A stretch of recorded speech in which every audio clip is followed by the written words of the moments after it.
К другим темам. Финалистка проекта «Голос» Рушана Валеева дала первое интервью после выступления. Девушка прилетела в Уфу, где ее встретили родные, друзья и фанаты творчества. Рушана поблагодарила за поддержку всех жителей республики, которую, по ее словам, она чувствовала на каждом этапе телевизионного проекта. Максим Окунев расскажет.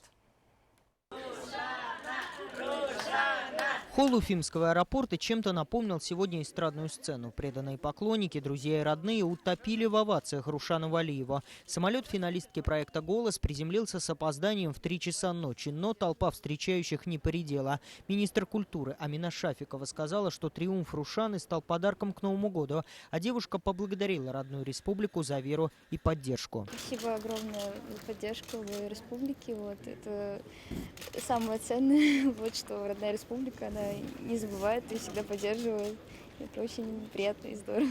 Каждый этап, каждое выступление, каждое мгновение, проведенное там, это очень яркое впечатление. 19-летняя Рушана из села Талбазы вообще-то будущий математик, но к музыке неравнодушна с детства. Несколько раз она участвовала в проекте «Голос» на Первом канале, а на этот раз ее ждал успех. Бархатный голос покорил Сергея Шнурова, который взялся быть наставником молодой исполнительницы. Спасибо, я скажу за все.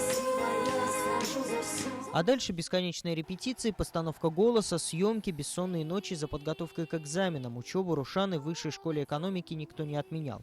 Она нокаутировала конкурентов непосредственностью, обаянием и, конечно, вокальными данными. Широкая амплуа позволила девушке браться за самые разные композиции, от Ольги Бузовой до Земфира. Корабли в моей гавани жечь, на рубли поменяю билет. Поддержать землячку призвал на своей странице в социальных сетях руководитель Башкортостана Ради Хабиров. Стилистический репертуар Рушаны вышел из-за государственной границы.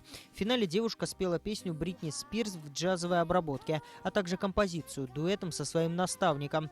Но зрители отдали предпочтение Петру Захарову, который исполнил то, что дается ему лучше всего – романс. По словам родных финалистки, успех в проекте «Голос» вряд ли изменит ближайшие планы. Как минимум нужно закончить университет.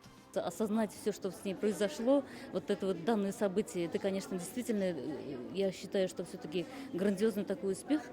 И я думаю, что спокойно обдумав, она уже примет решение. Но в первую очередь, конечно, она намерена закончить свое обучение в высшем учебном заведении. Но вот никто не исключает, что музыкальные пристрастия перерастут в большую карьеру. Рушану уже приглашают на выступление в Уфу. Правда, сама девушка предпочитает сохранять интригу. Все будет зависеть от вдохновения и поддержки поклонников.